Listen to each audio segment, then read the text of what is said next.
Di balik perlawanan KKB yang kian hari kian menjadi-jadi, pemerintah dan TNI AD sebenarnya sudah melakukan segala cara agar bisa membasmi KKB dari bumi pertiwi. Salah satunya dengan menurunkan pasukan elit Kopassus pada tahun 2017 lalu dalam operasi senyap di Tembagapura. Ditugaskan dengan tim Intai Kostrad, operasi tersebut berhasil membebaskan Sandra di Banti dan Kimberly, Tembagapura. Di sisi lain, nama besar Kopassus sebagai pasukan elit Indonesia ternyata tak luput dari sumbangsih para putra Papua. Salah satunya ialah Serka Bayani, sosok prajurit Kopassus yang pernah jadi penasehat strategi Jenderal Prabowo Subianto pada operasi Mapenduma tahun 1996. Memiliki kemampuan membaca jejak musuh hingga lihai dalam mengatur siasat di arena pertempuran. Inilah sederet rahasia hidup, prestasi, dan kehebatan seorang Serka Bayani, prajurit Kopassus asal Papua paling disegani yang pernah ada. Mari simak videonya, namun sebelum ke videonya, mari klik subscribe-nya dan nyalakan notifikasinya.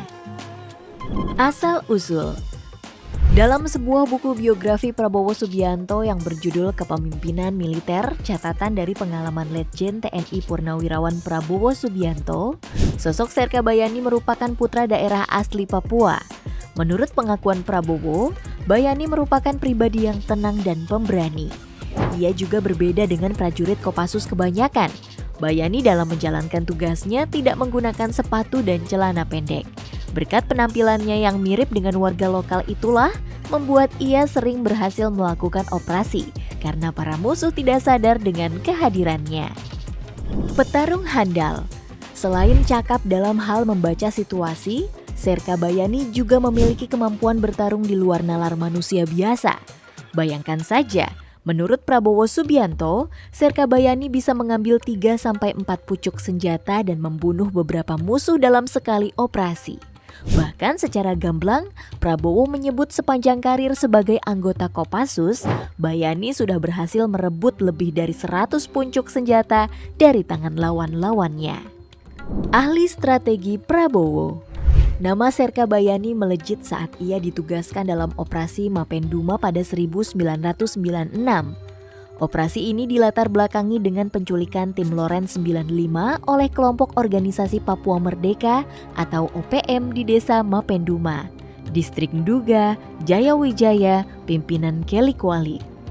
Demi membebaskan para sandera, Prabowo Subianto yang kala itu menjabat sebagai Danjen Kopassus membentuk tim inti pembaca jejak yang terdiri atas pasukan Kopassus dan Kodam Cendrawasih yang seluruh anggotanya merupakan putra daerah Papua. Di mana tim pembaca jejak ini kemudian diberi nama Kaswari yang dipimpin oleh Serka Bayani. Sekedar informasi, lokasi penyanderaan berada di tengah hutan. Pada operasi itu, TNI juga hanya mengandalkan peta karena belum memiliki peralatan satelit, drone, dan pesawat pengintai yang memadai. Hingga sampailah di suatu saat, kala itu Prabowo bingung di mana pasukan Kelly Kualik dan para sandera berada. Tim intelijen meyakini pasukan Kelly Kualik dan para sandera berada di salah satu dari 6 titik dalam 2-3 hari. Prabowo semakin bingung setelah ia diberitahu oleh tim peninjau dari luar negeri yakni Inggris yang dikabarkan berhasil melakukan penelusuran lewat sebuah alat beacon saat mereka menitip obat-obatan, makanan, dan pakaian kepada Palang Merah Internasional kepada para sandera. Mereka menyebut berdasarkan exact location, para pasukan Kelly dan Sandra ada di gunung tertinggi di wilayah pencarian tersebut.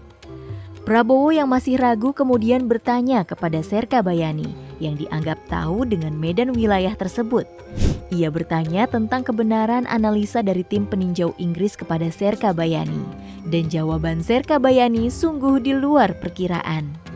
Bapak, jangankan Kelly Kualik, monyet pun tidak mau tinggal di situ. Tidak ada air di situ. Bapak, bagaimana sekian puluh orang berada di atas gunung tanpa air? Tutur Serka Bayani. Karena jawaban tersebut, Prabowo akhirnya memutuskan untuk menyerang di 6 titik sesuai hasil temuan tim intelijen dan berhasil membebaskan 24 sandera, meskipun 2 lainnya mati dibunuh oleh kelompok Kelly Kualik. Berani mati demi negeri. Terlepas dari kehebatan dan pengalamannya sebagai anggota Kopassus, Sosok Serka Bayani merupakan prajurit negara yang rela mempertaruhkan nyawanya demi negara. Apalagi dalam beberapa operasi yang ia tangani, ia harus berhadapan dengan orang-orang KKB Papua yang notabene masih satu ras, satu darah, dan satu ikatan dengannya.